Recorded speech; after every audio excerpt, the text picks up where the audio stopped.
শিক্ষার্থীরা একটু দেখো, তোমরা বোর্ডের দিকে লক্ষ্য করো। 1250 বিয়োগ 960 সমান খালি ঘর, ঠিক আছে?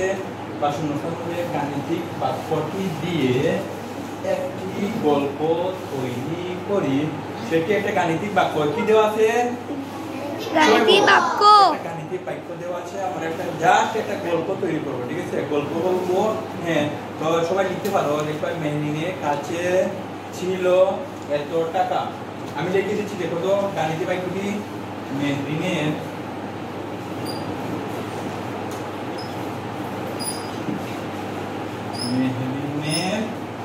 কি কাছে ছিল, বলতো কত টাকা ছিল? 1250 টাকা। 1250 টাকা। ওকে, সে খরচ করলো, সে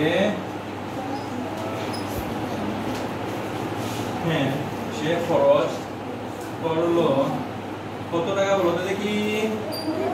960 টাকা। 960 টাকা। এখন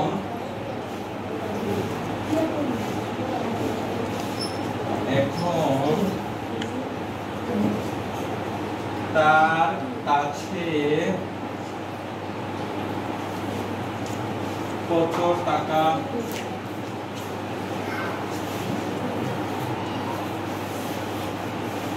টাকা রইল, ঠিক আছে?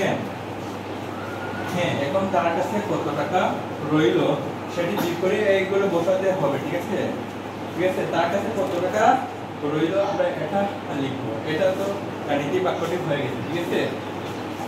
তাহলে এটা যদি আমি এখানে বসাই, তাহলে শূন্য তো শূন্য, তারপরে 5 থেকে 6 বিয়োগ যাবে 15 থেকে চলে গেলে কত? 9, ঠিক আছে? 9। তারপরে এখানে কত রইল? 2 কে 9 1 না 1, তাহলে 11 থেকে 9 চলে গেলে 2, ঠিক আছে? এই লাইনটা নিয়ে নিলাম, 290 টাকা রইল। এই তো, ওকে। এভাবে তোমরা এই গাণিতিক বাক্যটি তোমরা তৈরি করতে পারবে, ঠিক আছে? বুঝতে পারছো? এবার তোমরা তৈরি করে দিতে পারবা? সবাই তৈরি করতে হবে। তার কাছে কত টাকা রইল, ঠিক আছে? প্রশ্নবোধক চিহ্ন দিতে হবে, কত টাকা রইল, এই প্রশ্নবোধক চিহ্নটি তোমরা দিতে হবে, ওকে? এবার পারবা। এবার আমি একটা তোমাকে দেবো, তুমি লিখতে পারো। ওইটা বাড়িতে লিখে নিয়ে আসবা। হ্যাঁ, এইটা এত বিয়োগ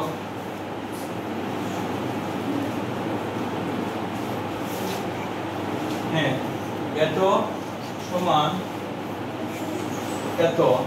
সব গাণিতিক বাক্যটি দিয়ে একটি গল্প তৈরি করি, সেটি তোমাদের হোমওয়ার্ক থাকবে, ঠিক আছে? বাড়িতে গিয়ে এটি হোমওয়ার্ক করে নিয়ে আসবা, ঠিক আছে?